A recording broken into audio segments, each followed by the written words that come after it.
Hey, what's up? It's Jeremy from Lit. Jeremy, how are you, sir? Good, brother. This is Huber from 100.7 The Bay in Baltimore. Right on. Excellent, man. Well, thank you so much for taking the time to chat with us today. I know that you guys are going to be in town on June 3rd at the Let's Go Music Festival, along with 311, the Cold War Kids, Silver Sun Pickups, Airborne Toxic Event, and We Are Scientists. What a cool lineup. Yeah, man. We were excited. We know so many of the bands on this bill, and we've done a lot of shows with them, and it's going to be fun, man. You've done a lot of shows in general. The band forming way back in 1988 in Orange County, California, and keeping a band together that long, that's like staying married that long. That's like having one job that long. That's a lot of work. We should be getting watches or something at this point, right? That's right, a gold watch.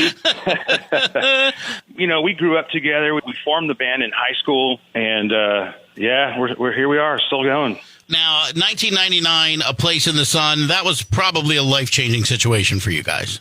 Absolutely. We had been banging around Southern California clubs for 10 years, and then all of a sudden, just overnight, it just was like, bam, here you go. Here's your new life. That's right. And are you starting to see generations at the shows now? I went to high school, graduated in 95, graduated college in 99. So the 90s music to me is my era of greatest socialization. It's all my firsts, happened. But now I have young kids, and some of my friends have even older kids. Are you starting to see, 90s parents bringing their kids to the shows? Absolutely. It's been so cool to see young kids wearing Lit shirts and singing every word of the songs. And, we can relate because we grew up, AJ and I, our dad was a radio DJ when we were kids. I didn't know that. That's awesome. In Los Angeles. And he was, at a top 40 station. And we kind of grew up on whatever he was spinning on the radio. And, years later, I still listen to the Eagles in Boston and Sure. Styx and all that stuff and the Cars. And that was all stuff he was playing. So at first it was kind of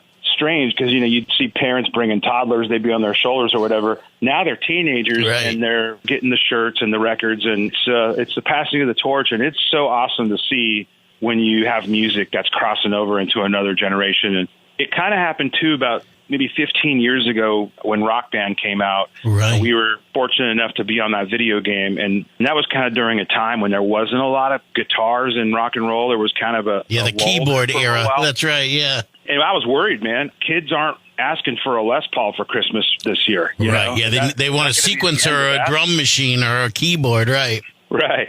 So, yeah, man, it's been really cool. It's neat to see. You mentioned the generations. I mean, we are a classic rock station, but we have fully embraced the 90s as classic rock. I mean, we have to because, you think about the era of the more traditional classic rock and stuff. That some of those records are 50 years old now. These 90 records are 30. Yours is pushing 30 years old. I mean, I think it's time to embrace that as classic rock. The first time I heard Lit on a classic rock station, I was super excited because I listened to classic rock a lot. Right. Now you get to be mixed in with all your idols. But then I was also like, look in the mirror. I'm like, I gotta sign up and get a colonoscopy. But you guys are still out there making music. The latest single is called The Life That I Got from the album Tastes Like Gold. Talk to me about that a bit.